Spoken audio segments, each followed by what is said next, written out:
walking through the fire, shadows on your name. Every scar you carry tells you not to be ashamed. The journey isn't easy, but your soul is worth the fight. Every step you're taking pulls you closer to the light. How you gonna win when you ain't right within? When you have an awakening, it's just the beginning. It takes a lot more than you think, so don't stop your healing. Don't stop your healing. People may not see it, the battles that you face, but breaking down the old walls makes a stronger place. You don't have to hurry, healing has its pace. Even in the silence, love will find its space. How you gonna win when you ain't right within? When you have an awakening, it's just the beginning.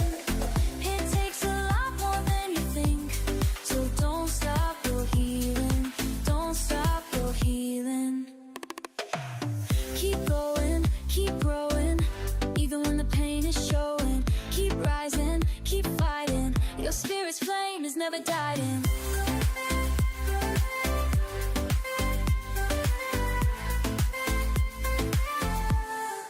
How you gonna win when you ain't right within? When you have an awakening, it's just the beginning. It takes a lot more than you think, so don't stop your healing. Just keep going, keep going. Breathe in, let it flow. You're stronger than you know. Every ending starts again. The healing never ends. Keep going, keep going.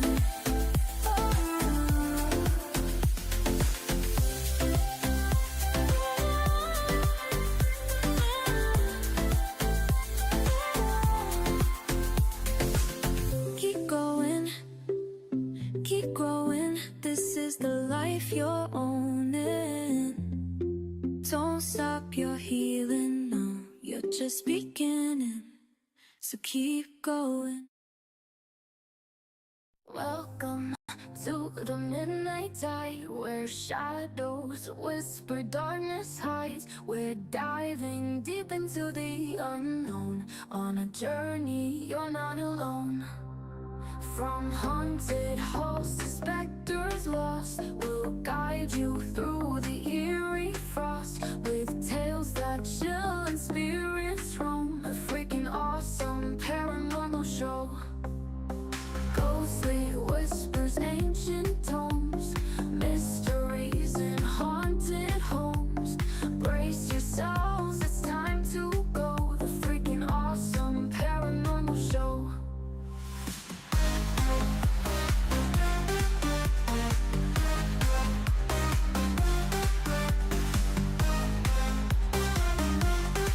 The freaking awesome paranormal show. Ghostly whispers, ancient tomes, mysteries in haunted homes. Brace yourselves, it's time to go. The freaking awesome paranormal show.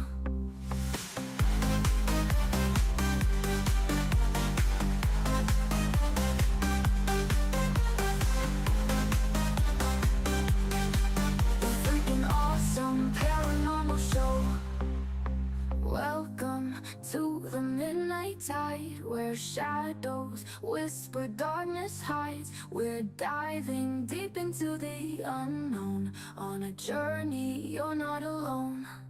From haunted halls to specters lost, we'll guide you through the eerie frost, with tales that chill and spirits roam. The freaking awesome paranormal show. Ghostly whispers, ancient tomes, mysteries in haunted homes. Brace yourselves, it's time to go. The freaking awesome paranormal show.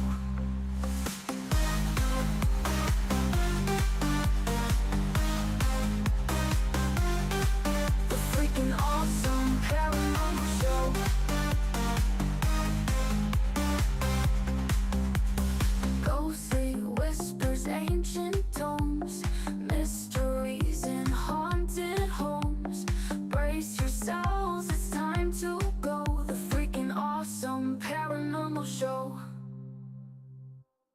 The engine is still stopped. For launch. GC, go. Guidance, go. Fido, go. Prop, go.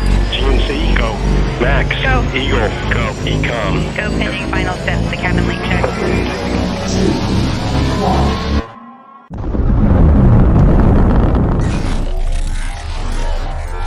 Is there anyone here that would like to communicate with us? Can you give us a sign?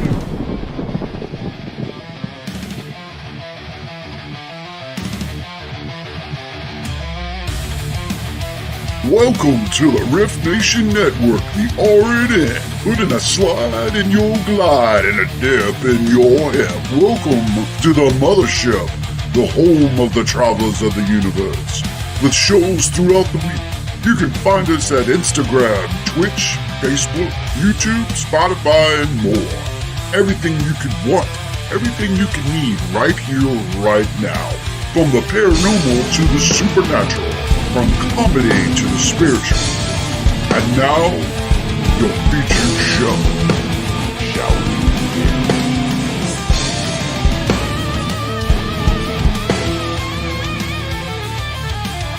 It's showtime, folks! Podcast may contain material that some listeners may find sensitive, offensive, or disturbing. We strive to create respectful and informative content, but topics discussed may include mature themes such as violence, explicit language, or controversial subjects, triggering content including discussions related to mental health, trauma, or other sensitive issues, explicit language. Occasionally, our guests or hosts may use strong language. While we aim to handle these topics with care and empathy, we encourage listeners to exercise discretion. If you find any content distressing, consider skipping or seeking support. Remember that this podcast is not a substitute for professional advice. If you need assistance, please consult a qualified expert.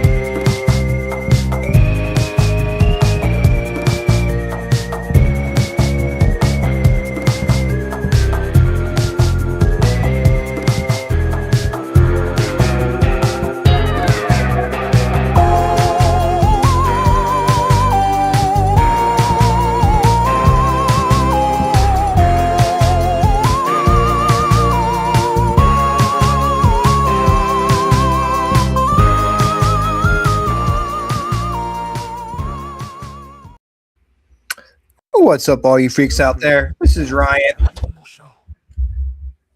And Dana. Our special guest co-host tonight because Rhonda is in Florida right now. And Dana was nice enough to join us tonight on the Freakin Awesome Paranormal Show. How's it going? It's been a day. Oh, has it been a day? You know what? It's been a day for me too.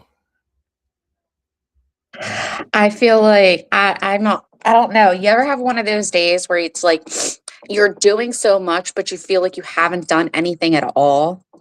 Like you feel like you've accomplished absolutely everything and nothing at the same time? Yeah, that's pretty much every day of my life, but yeah. That was my day today. So, just like, my team lead is out right now. And, so additional responsibilities have been dispersed amongst the team. It was my job today to do one of those additional responsibilities. And, that knocked me through a loop because it was the first time I ever did it. And I needed time, which wasn't necessarily allowed in the situation that we were in today. And it was just crazy. It was just like so getting slammed with so much back to back while I'm trying to do something I've never done before. And then I wound up staying an hour late just to make sure that my responsibilities that were assigned to me prior that are scheduled for me to do certain days of the week were taken care of. And it was just insanity. So you had to do that plus the stuff that you were supposed to be doing anyways. Well, yeah, because we're a team, so we're going to Yeah, help out when yeah. someone else is on vacation and make sure that everything runs smoothly. So, like I said, it was evenly dispersed amongst the team. It's just some of the stuff I'd never done before. So it was like, I need all the time in the world to do this Yeah. because I am crazy psycho obsessive about getting things right. So, and then I felt stressed about that. And then it was just like my normal everyday responsibilities at work. I work from home, so the room that I work out of gets very, very hot. And I didn't want to put the air conditioning in yet. So it was in like the 80s today, like high 80s. And I was roasting with just a tiny little window and a fan. So then I'm grumpy. I have a headache because I'm hot. Grumpy because of everything else that's going on. I stay an extra hour, and then there was like some things I didn't even get a break today because I had to attend to family stuff during my break. And then the time between work and now just felt like it flew by, like that I barely got to decompress. And like I took a shower. I asked the water to cleanse me and stop me from ruminating. So like I'm so much better now and I'm cooled down. But I get so grumpy when I'm hot. Me too. Right, me too. That's why I'm not a big fan of summertime, which, anybody who listens to this show knows that I am not a big fan of summer. But I'm not allowed to complain about it until at least August. So Yeah. I'm biting my tongue. But I would say that you definitely had a day. I did. You I even told had my leads, like my boss, like my actual boss, I was like, I had to talk to him about something, and I was like, disclaimer. Please disregard any attitude that I give and understand that it is not you or the situation that we are discussing. It is that I am hot, overwhelmed. I didn't say I was overwhelmed, but I am hot and therefore grumpy. I mean, I think that should be a given. They should be like people should know when it's hot outside and humid that grumpiness will occur. This could be just be something that should be known, and you don't have to worry about saying anything because it's Yeah. just the way life is. You see, I think I've been taking showers wrong because I've never asked the water to cleanse me. Well, yeah. I've already just tried soap and cleaning myself. Well, it's a spiritual cleanse. So Yeah, I water know. is sentient, and like if you consciously ask the water to cleanse your aura, cleanse away the negativity from you, help reset your mind, and just kind of clear all that Exactly. energetic gook off of you, and just kind of stand there for a moment and focus on it. It doesn't it can be like 5 seconds. But just like focusing on it for like a few seconds, whatever that moment in time is for you. And I tend to cool the water down as I do that just for that more tactile feel. Mhm. It'll definitely refresh you and reset you, and it's kinda like a psychological trick too, so it's spiritual and psychological because you're telling your mind, "This is the stop point. After this shower and this moment, I am not going to ruminate on things. This is my time to ruminate, and after this, I am done." I mean, really, you could be killing two birds. You cleanse yourself with the actual soap body wash, whatever you Mhm. use, and also do a spiritual cleanse at the same time. I think a lot of people who watch the show, they should be doing the same thing. And I don't think Absolutely. people realize that's something you could do. I just certainly didn't realize that. So, Oh, guys, absolutely. And like when you go on, say, an investigation or something, if the energy feels really icky, if there's natural water sources around it, you can go ahead and you don't have to like dive in unless it's hot and you want to. But like you can rinse your hands and visualize the water removing the negative energy or splashing some on your face. And when you're drying off your face and wiping it off, you can visualize removing the energy. It's a good quick fix if you're not in the situation to be smoke cleansed or grounded or anything like that. And then you can go and ask the water to cleanse you once you actually get the opportunity to take a shower. in addition to whatever your beliefs in cleansing are, whether it be smoke cleansing, sound cleansing, visualization when you're grounding, things like that. I think that's a great idea. I mean, a lot of places. I mean, you'd say they have bathrooms. Mm-hmm. They have a faucet. You can ask the water, to cleanse you after investigation. Or even during, if you just need a Or even break. like take a bottle of water that you Yeah. from the store, pour it on your hands, and you can use it that way. Yeah, So like say for example, you're somewhere that has extremely negative energy, you can go outside, take your breather, do whatever visualization or whatever your practice is, and then go inside and do the visualization with the water and ask the water to actually, as you're cleansing your hands, to cleanse your whole body. It's not going to get your whole body, but it'll at least get some of that energy off you in combination with whatever you did when you took a breather. So it'll help you reset and be able to focus. at least your hands will be negative. Yeah, exactly. You'll have nice positive hands. The rest of your body might be fucked up, but your hands will be nice and clean. Well, yeah, like if So you do your hands in your face, like that's like you can't dunk your whole head in there, but like that's enough to like at least get some of it off of you. I think this is a good conversation for us to have on Thursday because I can just keep going and going and going. But we have guests We that are do. in the queue right now.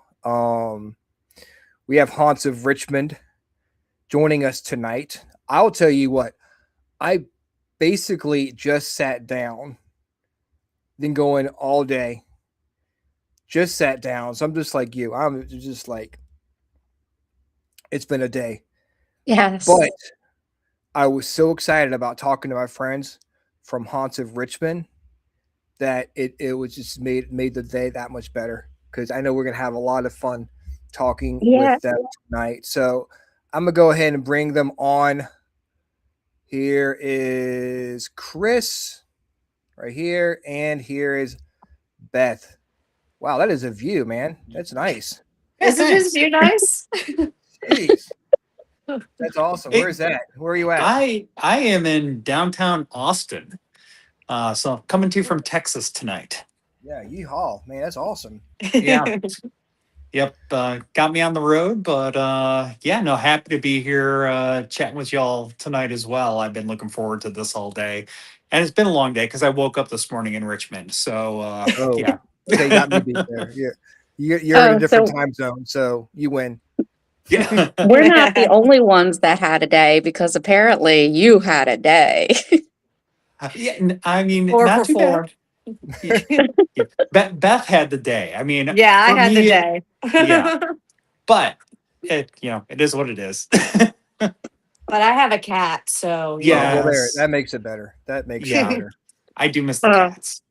don't get me started on cats. I've got 4 of them and they are my babies and they make me smile. Uh-oh. Oh, he loves us. Now he's back. Okay, there he is. There Yeah, sorry now. Okay, guys. yeah, No idea what happened there. that's weird. Thanks, Keith. So, what happened with you, Beth? You said you had a day. Now I'm kind of wondering what that It was. was extremely busy at the day job, both emotionally and physically. Oh, So yeah, and I also just sat down because I also had a tour to launch, and I'm building a set for my next skeleton display. oh wow! I love your hair too. By the way, Thank you. it looks awesome. So if you want to take a guess of what the next display is, Who's that? I'll show it again. That beetle? Oh, the Wizard of Oz.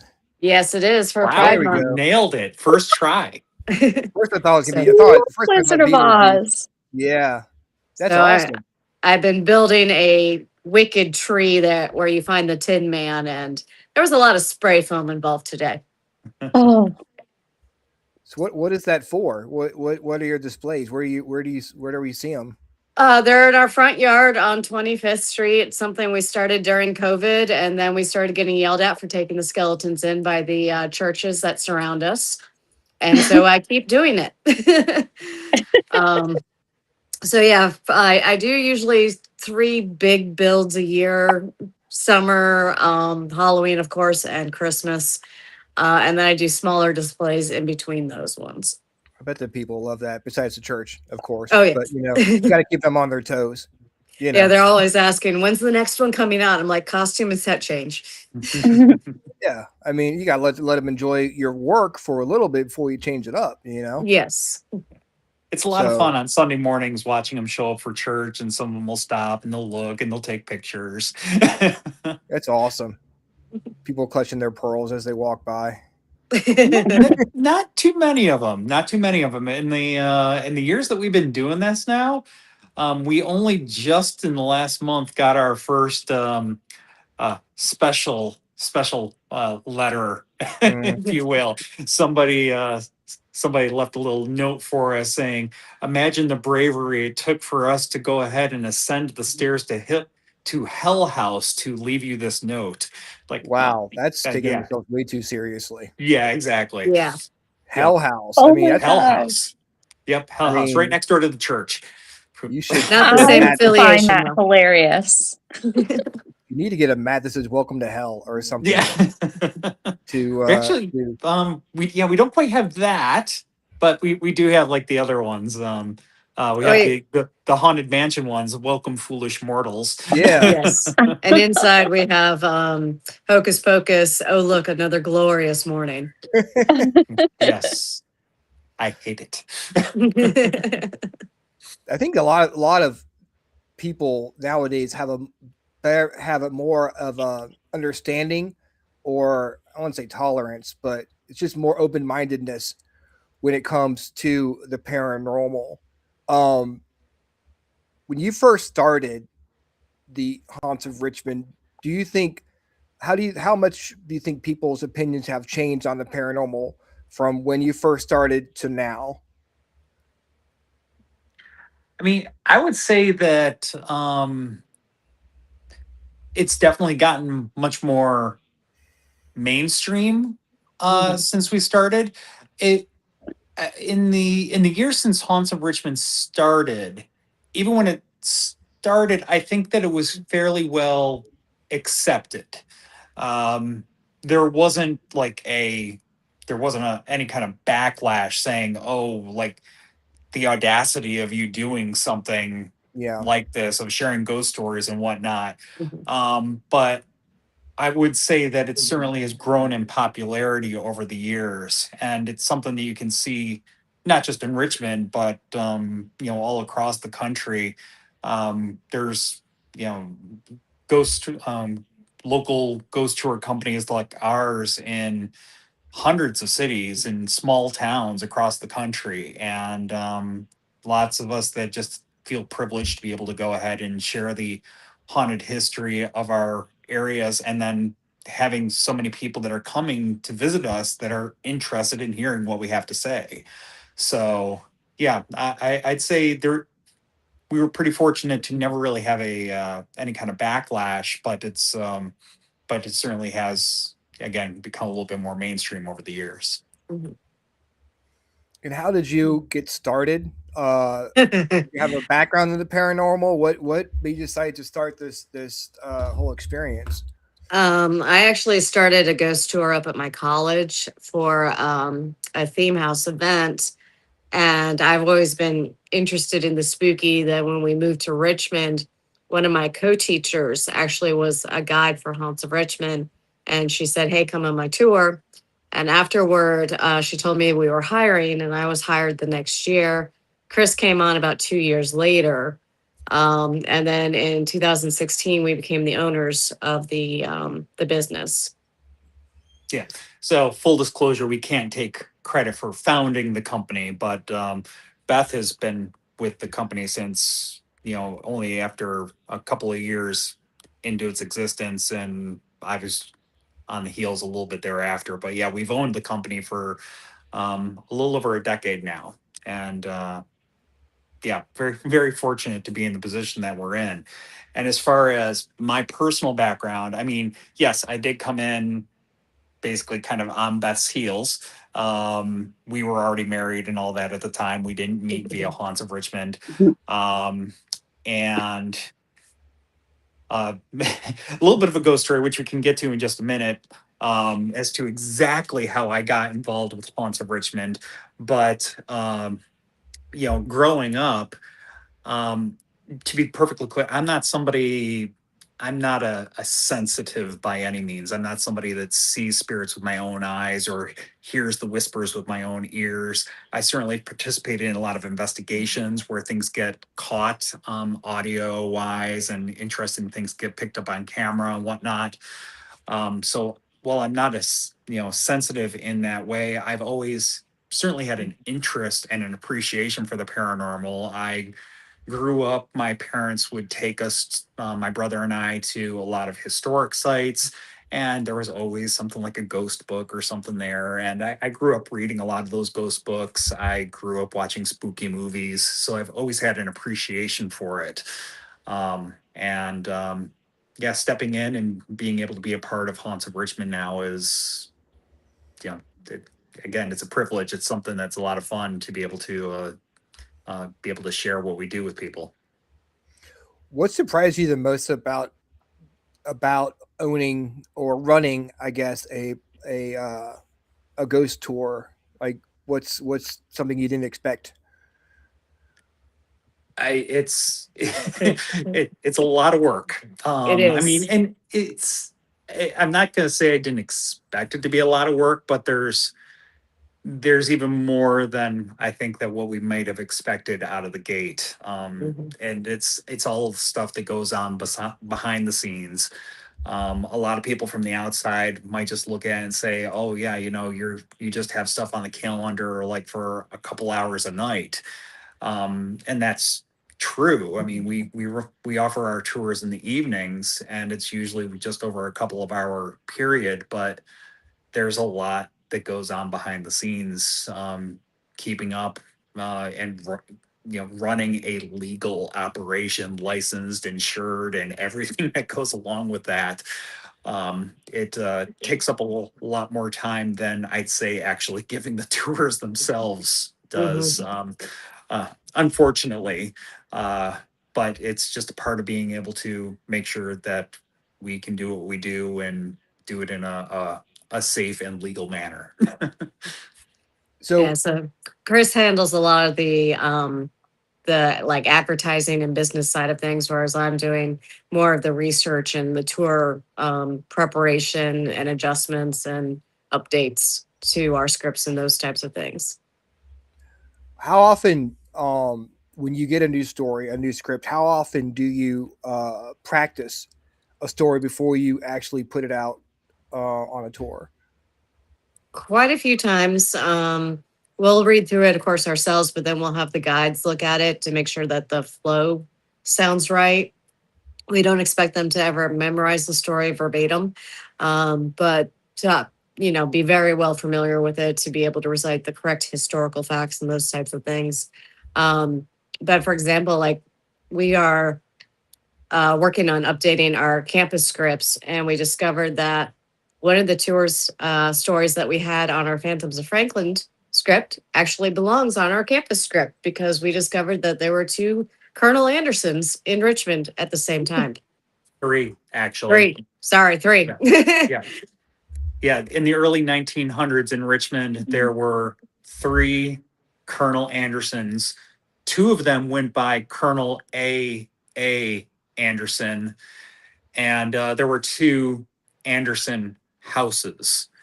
Um, and we made a little bit of a mistake in referring to the wrong Anderson house for a long time, because turns out that our source material where we got it from, which was actually the Richmond Times Dispatch, I think it was in 1968, they got confused by the wrong Colonel A. Anderson. And it wasn't until I really got into the weeds and took another look and cross compared it to a couple of other articles and things like Right. that I realized, like, wait. Times Dispatch half century ago referred to the wrong wrong Colonel Anderson, and then we in turn have been referring to the wrong one since. So we just have corrected that in like the last month and a half. I mean, that's cool because I know. I mean, people might not do that because the only person that would know would be you guys, because you assume people who go on tours, they don't know the different houses. Maybe they do, but the fact that you actually, you know, put the effort into actually make sure that it was the right house, Yeah. you And know, says a the lot. cool thing is that the house actually still stands. Originally, Oh. we thought the house had been destroyed. Oh wow. So the fact that it's now an actual standing house that we can stand in front of and refer to is a lot of fun. Versus the other one, which unfortunately the other Anderson house was torn down, I think about 1970. And it had an interesting, interesting people associated with it, interesting location. But yeah, the Times Dispatch just referred to the wrong Colonel A. Anderson and got a couple wires crossed, and turns out, well, we can actually refer to the correct Colonel Anderson and the correct Anderson house, the one that coincidentally still stands, not even a half a mile from the one that was torn down in 1970. So it's yeah, there's so much out there, and it's really rewarding. I don't know, for me personally, to be able to take the time and dive into the weeds and be able to pick out some stuff like that every once in a while. Is there? That is so awesome. Sorry, Ryan. No, yo, go 'Cause ahead. it I just was shows waiting. I that was like like, you're I'm talking too much here. Let Dana talk for a second. that just shows that your true dedication to what you're doing, and as well as your dedication to history and accuracy, because most people would see an article and just assume that it's fact and that the person went ahead and did their due diligence as far as researching. So the fact that you can find something like that and go ahead and bring it to life and correct it and actually tell those stories of the past going forward is it's pretty awesome. Thank you. Yeah, Yeah. it is really cool to be able to do it. And yeah, as I said, yeah, I keep referring to it as a privilege. And it, might sound a little campy, but it is. Just to be able to do it that way. And I tell people, it's like, yeah, we are a ghost tour company, but first our first priority is making sure that the history that we're sharing that's associated with our ghost stories, that we're sharing accurate history. We owe that to the people and the places that are associated with that history, to make sure that we're sharing their stories in an accurate and truthful manner.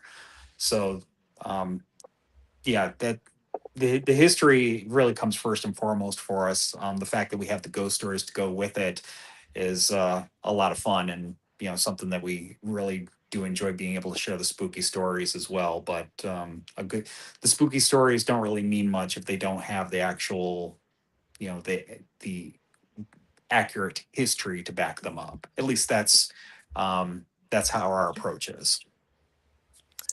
And I totally agree with that approach because I've gone on ghost tours just like here where I'm located in Pennsylvania, where it was just like story after story. But if I go to a historical place or a place that has history, maybe not like in a historical sense, but like they've been around, they've got their own stories.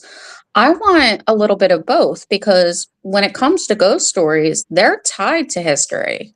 Like the two are interwoven. So like you can go to a house that has paranormal activity, but you're not going to understand it unless you know the history of the house, the history of the family. So to see someone so due diligent, like that makes me happy as a consumer who goes on ghost tours. And it definitely helps. It definitely helps with understanding the paranormal activities that are happening. We have somebody who gave us a story about one of the old tobacco warehouses that they are currently living in, and they were wondering why were their ceramic mugs getting targeted and getting destroyed. And we were actually able to look up the map of the old tobacco warehouse, the interior design layout. And we found out that where their apartment is actually where the staff break room used to be. And Oh, so wow. she decided she was going to start leaving coffee out for the ghost. And all of a sudden her mug stopped breaking. Oh, yeah. Makes sense. They wanted coffee. That's so cool. Yes. That's awesome. And Makes I total think sense. I a lot of times when people go on investigations and they look at the spirits as objects, or they forget that they were actual people Mhm. who lived life and had hopes, had dreams, had fears. Um, and that story really brings back the humanity to the spirits that haunt these places. You know? Hmm. Absolutely. Yeah, absolutely. And it's yeah, it's one thing to go out on an investigation. It's very exciting, when you do manage to catch a some sort of EVP, or if you do hear disembodied footsteps or something like that. It can be very exciting in the moment.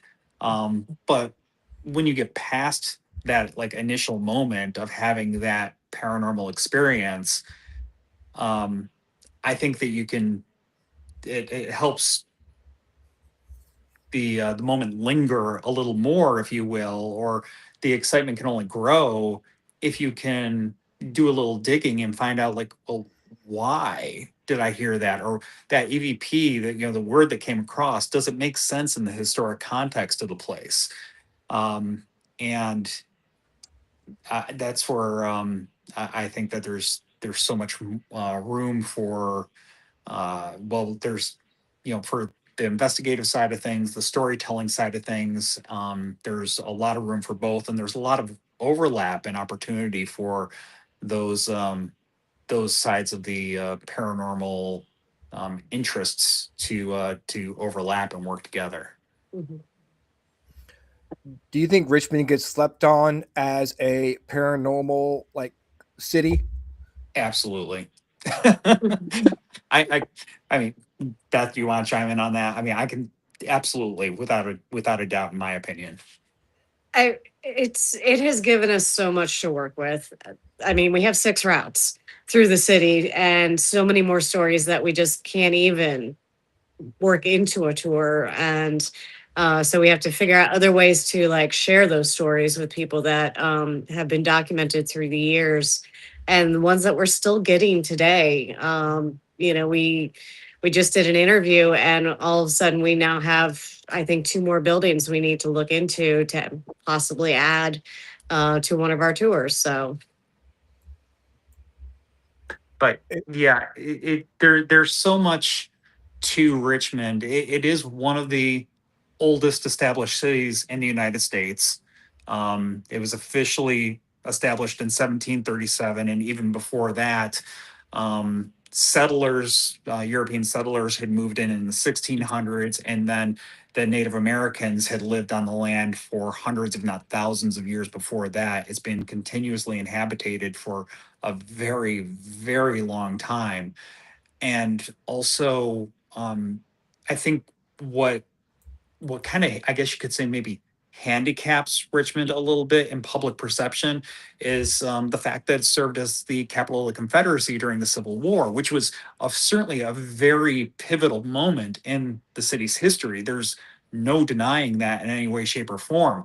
But people focus on that 4-year period with such intensity that Mhm. so much of the other history gets pushed into the background. mhm. And that honestly, it's not fair to the rest of that history. One of the greatest things I think that we are able to do on our tours is be able to shine a light on some of that other history that takes place through the ghost stories that we share. Mhm. Because not all of the ghosts that we have to talk about, they're not all Civil War soldiers. They're not all like from the Victorian era. They span every chapter of Richmond's history. And I mean, we have ghosts that are from revolutionary times all the way up to 2014, I think, is our most recently documented one. mhm. Oh, Um, wow. yeah, so it's It's a wide range of history that gets covered in just very small sections of the city. Yeah, there's a lot of history that a lot of people, I guess, don't pay attention to because of, just like you said, Civil War. That's all people Mhm. seem to care about. But it's Prohibition. There's the Mhm. 1920s. There's all the Yep. stuff that happened in the 60s and 70s. Yep. All Mhm. it's a lot of history that people forget about when it comes to Richmond. I think, of course, you have cities like Charleston and Savannah who were part of the Civil War, but maybe they Mhm. weren't. They weren't the capital, so maybe they don't really get the stigma that Richmond seems to have. Is there a particular building or place that actually surprised you that it was haunted? Ooh, that's a good question. The Federal Reserve, Ooh, both of them. Yeah, and that the more recent or the newest Federal Reserve is probably the most surprising one. But yeah, both of the Federal Reserve and its predecessor building, which is the predecessor to the current Federal Reserve building, is the one that still stands next to Capitol Square and still serves today as the Virginia Supreme Court. So can both of those buildings have ghost stories associated with them. Yeah. you tell us one? Go for it, Beth. So the original Federal Reserve, there's a story that Paul Hope shares with us in his book, Policing the Paranormal. One of their female officers was up on the fifth floor on her break going to the vending machines, and she was looking at the machine trying to decide what she wanted as a snack when she noticed a gentleman in a rumpled brown suit walk up behind her, kind of looking down but up with his eyes in a very menacing way. As she turned around, nobody was there. She turned back around, she could still see the reflection of him behind her, at which point she dropped her change, turned, and ran. She went to the elevator, decided it was taking too long, and decided to run down 5 flights of stairs, all while calling intruder in the building over her walkie-talkie. Now, Paul was actually on duty that night. He was in the main building, the main Capitol building, so he was hearing this unfold over the radio. They did a full sweep of the building, didn't find anything. They actually watched the security footage. They didn't see the gentleman, but they saw her reactions exactly as she had described them. She refused to work the night shift ever again. That's got to be scary, man. Yeah. So there's that one, and then a couple other like kind of surprising ones. Maybe you might or might not expect it.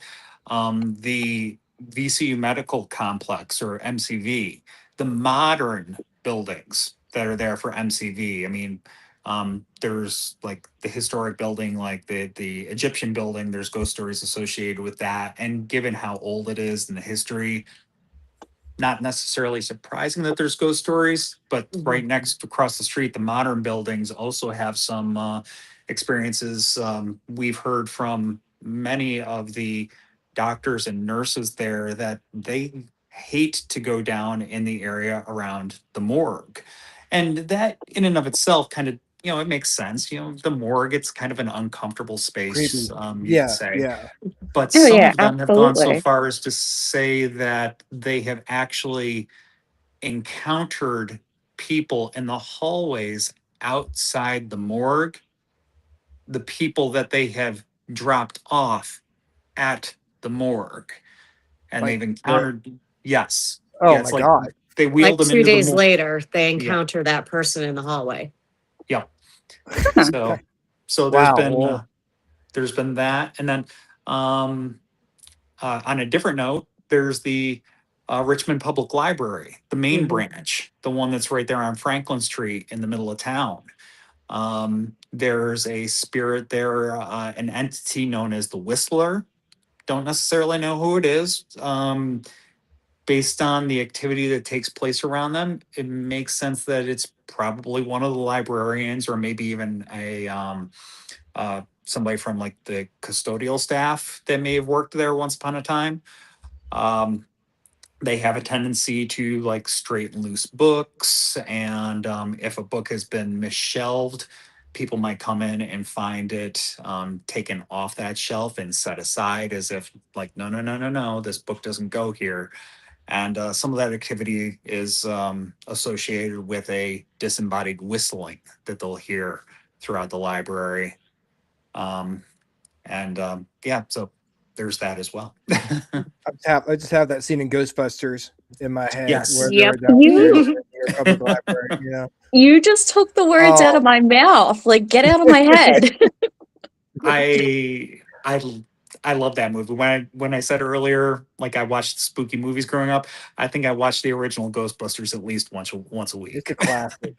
Yes. Definitely a classic. That's one of my Oh, husband's favorite movies, and there's always been an ongoing joke because there is no Dana, only Soul. Mhm. yeah, Yes. there we go.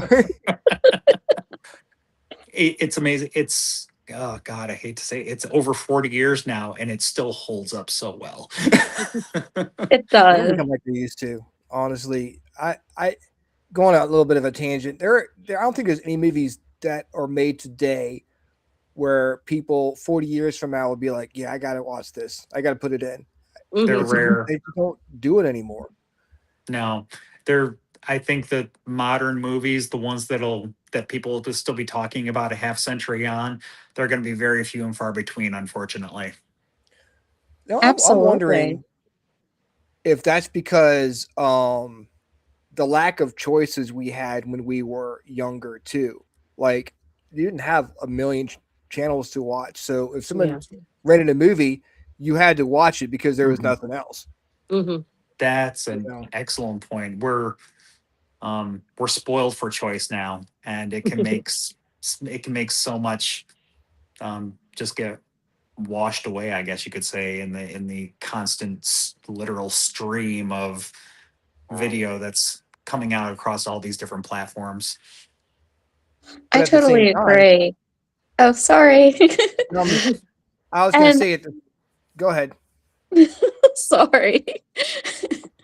Um, I was just thinking, like, in regards to movies and stuff, there is a certain flavor that every decade puts on their movies. And I Mhm. feel like everybody is going to be more partial to whatever flavor they have lived through. And so for like people like us, I'm like, oh my God, they don't make movies like they did in the 80s and 90s. Mhm. Um, but Yeah, then the they're old problem is, people now. yeah, Back and in then my but the day, problem is too that that's a specific flavor. Like I like current movies. I just prefer that dialogue, that wittiness, that improv, that freedom that they had back then. And it's kind of hard now because movies have been made for so long to have an original idea. Mhm. that's true. Lots of remakes. Oh So many yes. remakes. Hmm. You know, it's there's lots of choices, but at the same time, all the channels, the ghost hunting, shows that have been on, they've got to help, foster interest in what you're doing. Mhm. Mhm. Yeah. So it's not all bad. No, no, absolutely. I mean, there was, I think in recent years, I think it may have ebbed just a little bit. We're still doing fine. We still got lots of people coming out and joining us on the tours, but there was a period. I don't know. I would say between 8 to 10 years ago, maybe, that a lot of it almost reached like a fever pitch. It was the pre-COVID years. Um, there were a lot of the paranormal shows were on TV, lots of different options, and it did. I think it drove a lot of interest and a lot of people coming out and checking out and taking the tours. And again, we still get a fair number of people coming out. But yeah, there was a period, a fever pitch period, I think, in that, I say 8 to 10, 7 to 9, whatever. That's the Mhm. other thing. Post-COVID, time doesn't really mean too much anymore. Whenever it was. There was before COVID, then after COVID. Like, Yeah, Mhm. you basically. know, um, Everything after COVID is a blur. It is. yeah, it really is. You're not wrong. It's like you get in this mindset when you were stuck at home, and now it's just you never really got out of it. Mhm. You know, um, how many tours do you guys do? How many different tours do you guys have? So we have 6 different tours in 6 different neighborhoods. Then we do our special events with Patrick Henry Pub and Grill and other partners around. Um, then we also will partner and just do random storytelling events at like libraries and senior citizen homes. College classes will speak with that sort of thing. Do either of you have a favorite route or but yeah, a favorite route that you prefer, like that has like the stories that just really like pop you or inspire you? Chris really likes Churchill because that's how we found our house. Yeah. I was actually giving the tour and he saw the for sale sign and we were under contract 48 hours later. So we have a But soft spot for it. Yeah, we we do. live right there. But I have a soft spot for Shades Inspectors the Court End because it's our most recent tour and it's one that I'm still working on finding more tales and doing more interviews for. Same thing with our Creepy Tales on Campus. That one started as a favor to VCU for their family weekend, and then we grew it from there into a full-fledged tour, and we're still researching on that one as well. Yeah, and it's kind of one of those things. It's that question, like which is your favorite kid? Like maybe you really do have a favorite kid, but you don't really want to admit to having a favorite kid. Not in public anyway. Yeah, but I so while I do have that soft spot for Churchill, there's each of the tours has a very unique personality, both Yeah. in the nature of the tour itself and then quite literally in some of the people that we wind up talking about on the tours. It's amazing that all 6 of those tour routes, they're basically within a couple miles of one another. But each of the neighborhoods is so distinct from the next that it maybe it's because of how it developed, like the era that it really developed in the city of Richmond's history, or what the purpose of the neighborhood was. Like, for example, our Capitol Hill tour really focused on Virginia state politics, if you will, and stuff like that.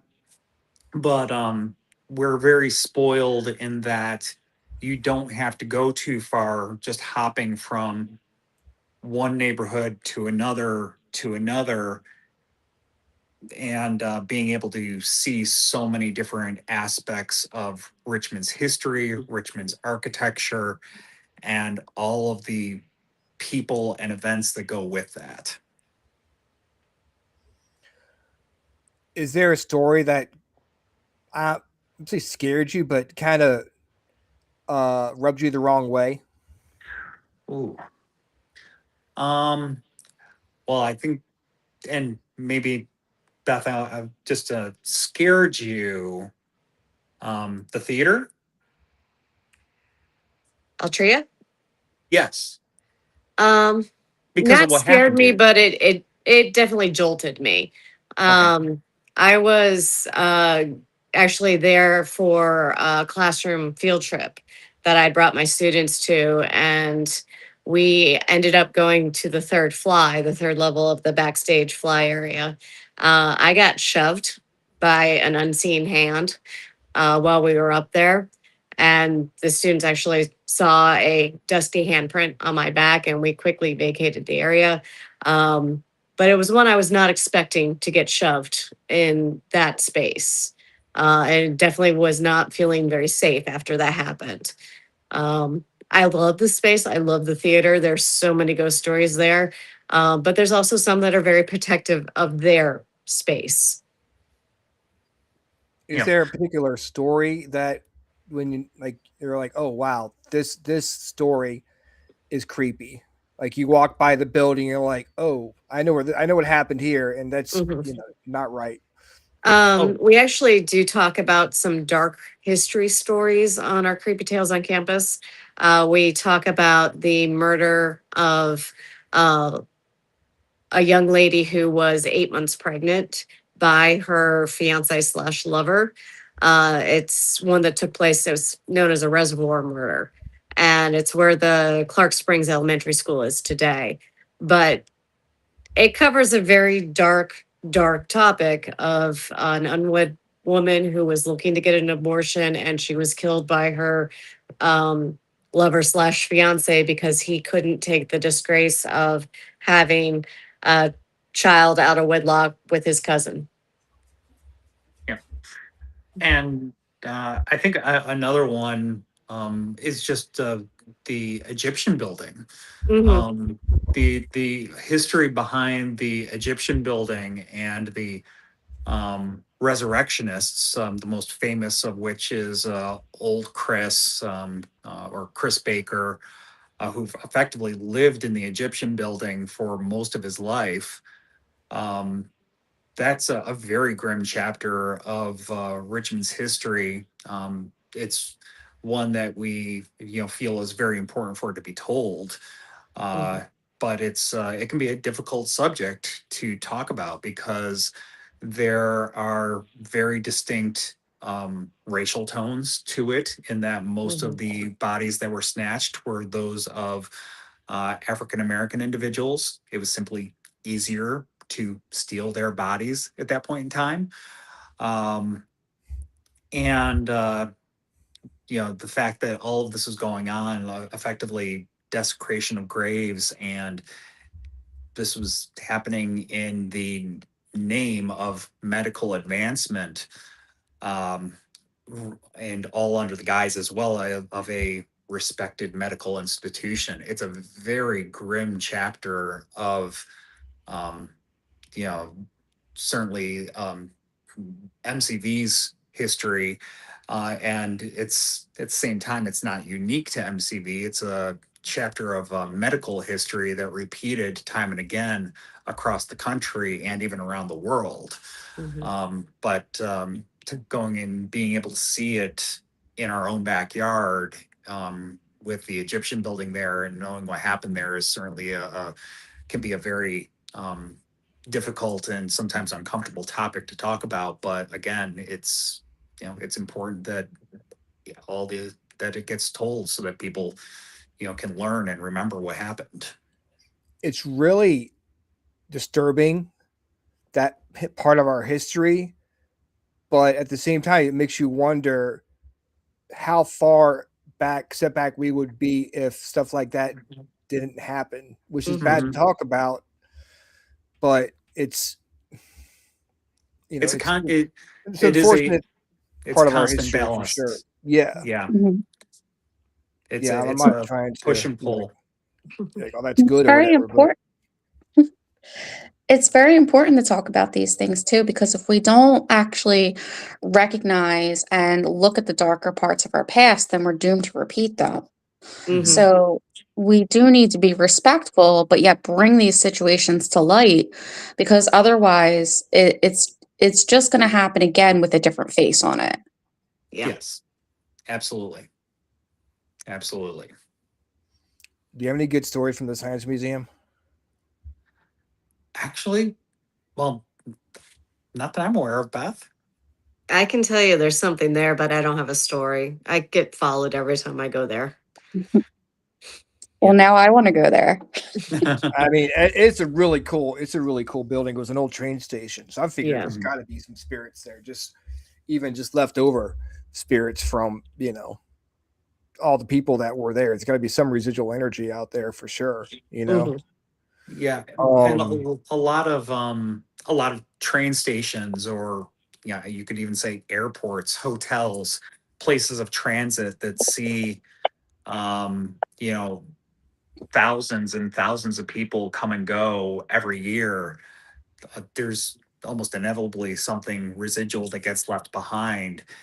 And that, when it comes to precisely with what we do exactly, that can get a little challenging sometimes, just because so many people have come and gone that it's not surprising that there's activity, but knowing who or why that activity is taking place can be really challenging to try and pin down. So it can, yeah, it makes it a little more difficult with the, I guess you could say the storytelling aspect of it. Doesn't make it any less fascinating. It's just something a bit more challenging for us.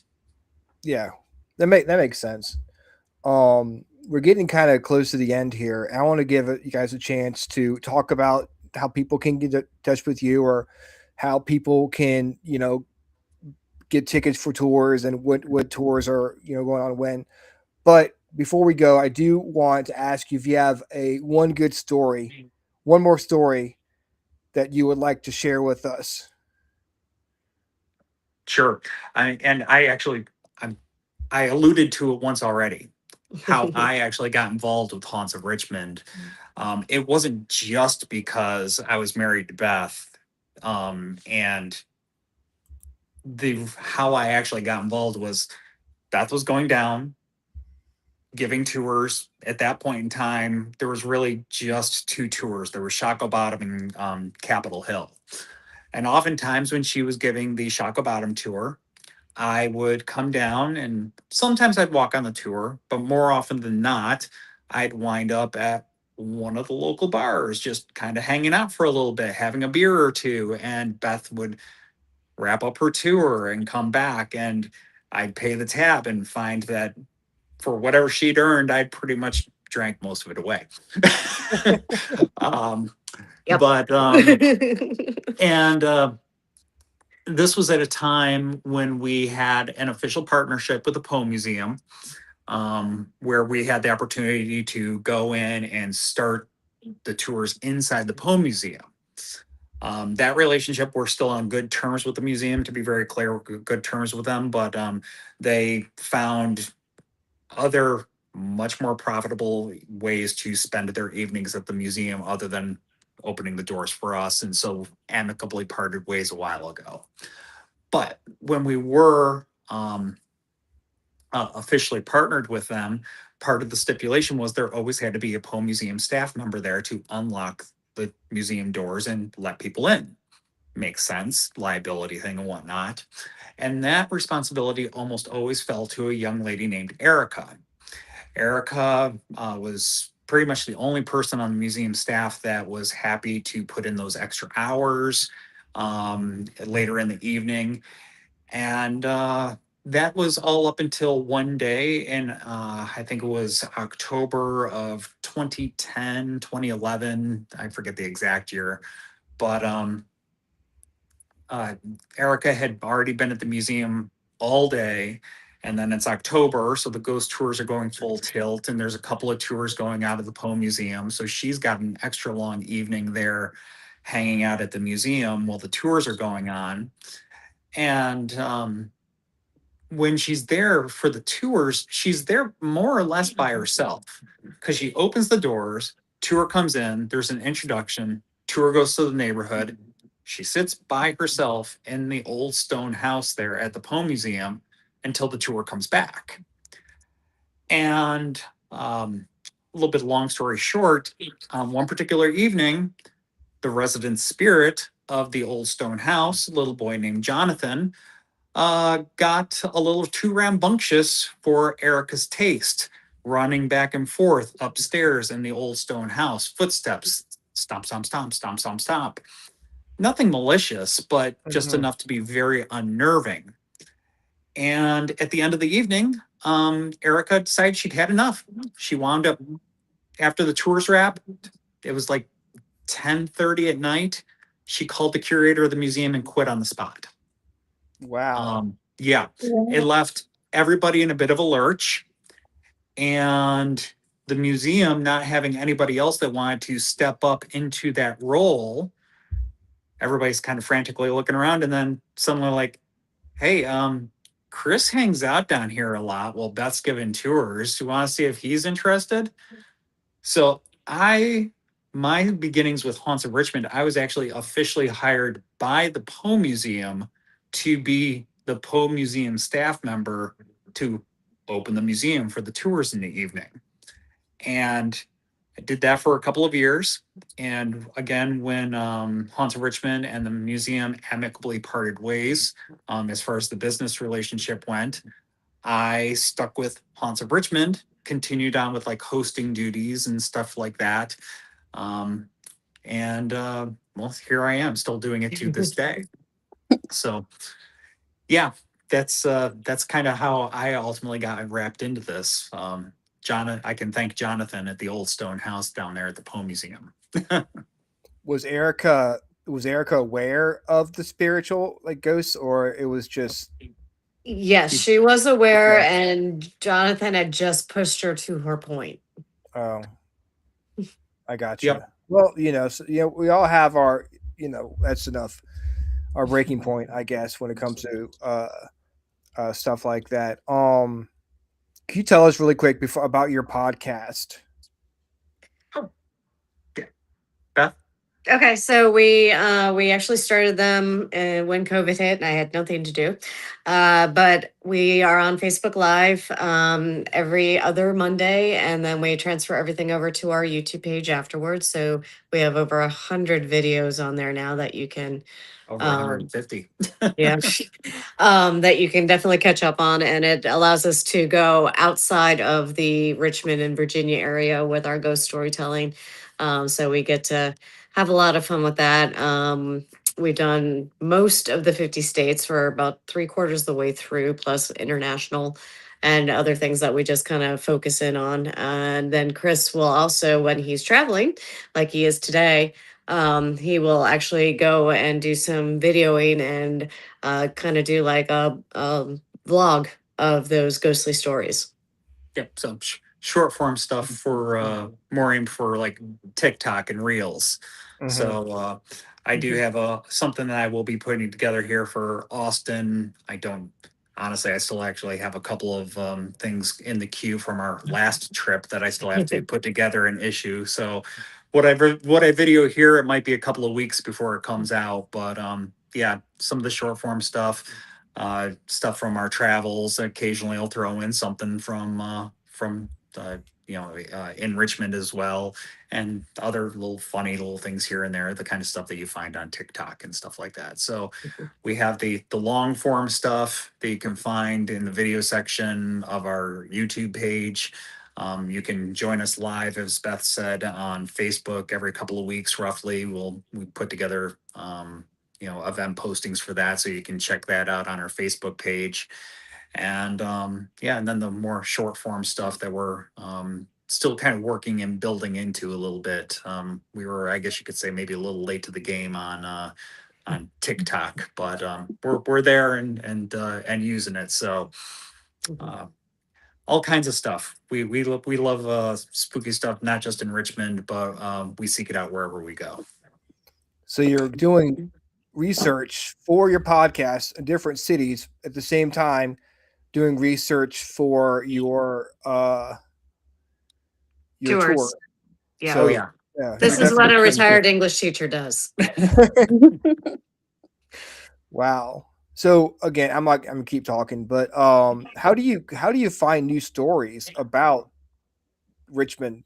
About Richmond? Library? Yeah. Yeah, library, newspapers, somebody coming up to us and saying, "Hey, I live here. This happens. Do you know anything?" And then we take a nice research dive. That's the biggest driver for us. In like for individual news stories, is people coming to us and asking if we know about a place.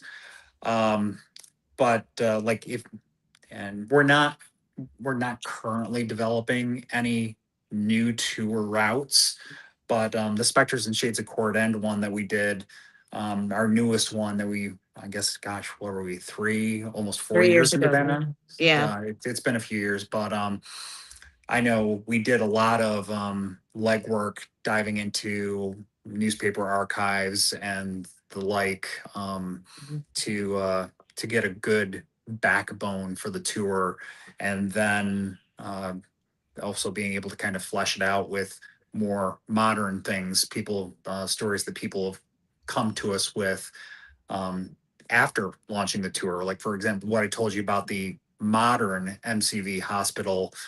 Those are stories that after we started offering Spectres and Shades of Cordend, people joined us on that tour and like, hey, I work there and this is what's happened to me here. Mhm. So Wow. that's the kind of stuff that that it's a lot of it is deep dive into dusty archives, and a good chunk of it is also people coming forward, volunteering their stories, and then we'll do legwork to kind of validate those stories. Not exactly, we're not trying to repeat their paranormal experience, but seeing if what they're experiencing makes sense in the context of the location. So there's a lot of legwork that goes into getting to the point where you're actually telling the story Mm-hmm. to Yeah. the guests Oh, Yeah, yes. on the tour. Our Phantoms of Franklin tour is one that the original founders developed, but it was never a full hour and a half tour.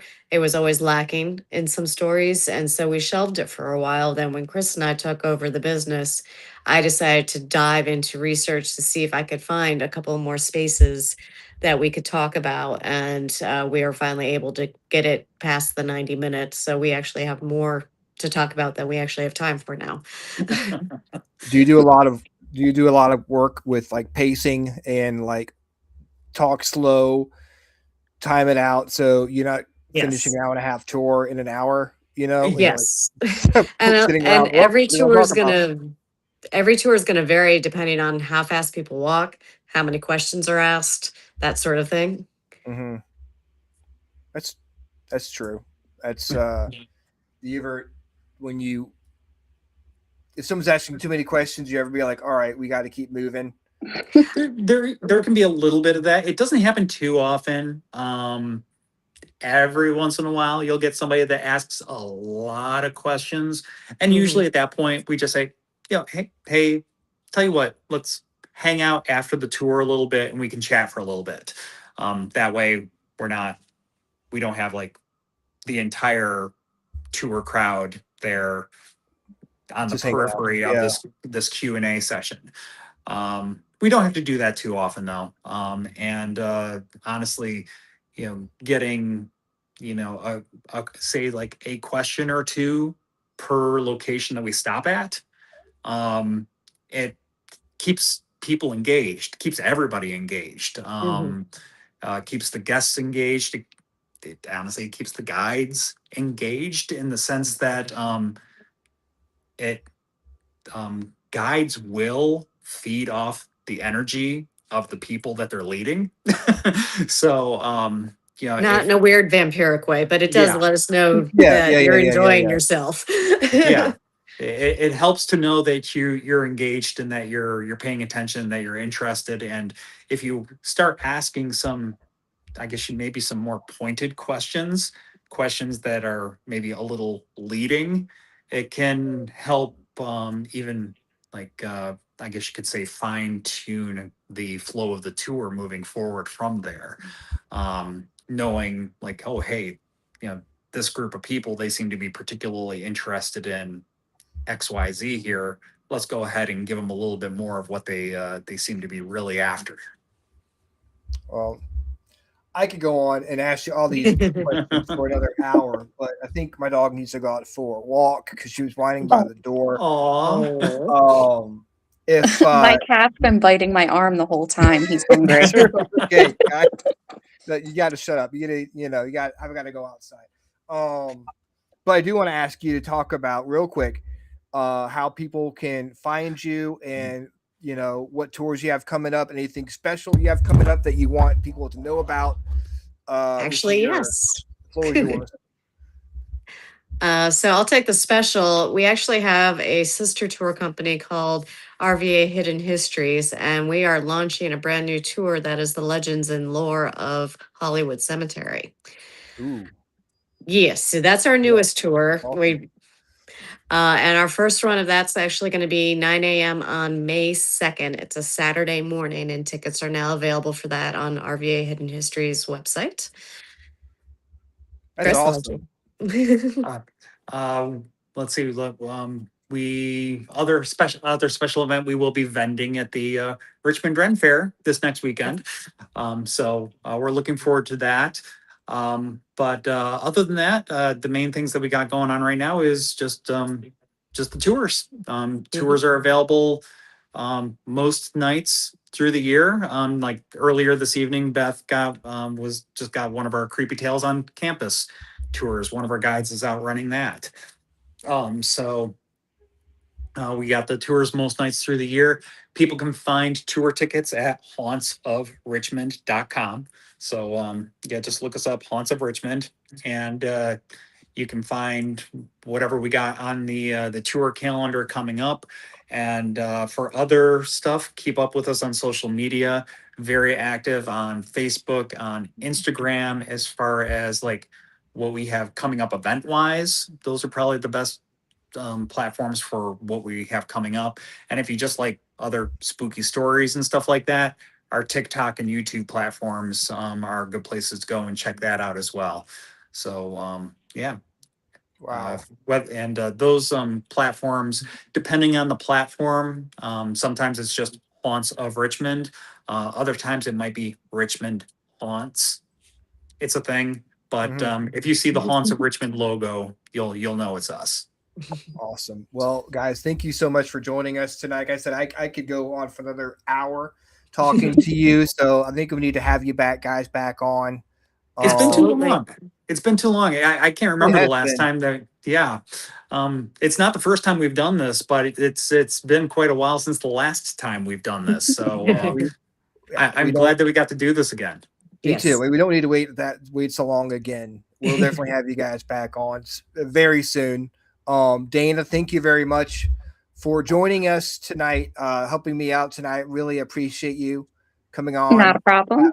And if you thinking, oh my gosh, I'm going to miss Dana so much, don't worry. She's coming back with me on Thursday night on TikTok. She's going to be giving live tarot card readings on the Freakin Awesome Paranormal Show TikTok page. So if you guys want tarot card readings, you can join us on Thursday at 9:00 p.m. on the Freakin Awesome Paranormal Show TikTok page. Guys, thank you so much. And we will be back Thursday night. Same Freakin Awesome time. Same freaking awesome show. Exactly, guys. See you later. Bye. Bye. Thanks, y'all.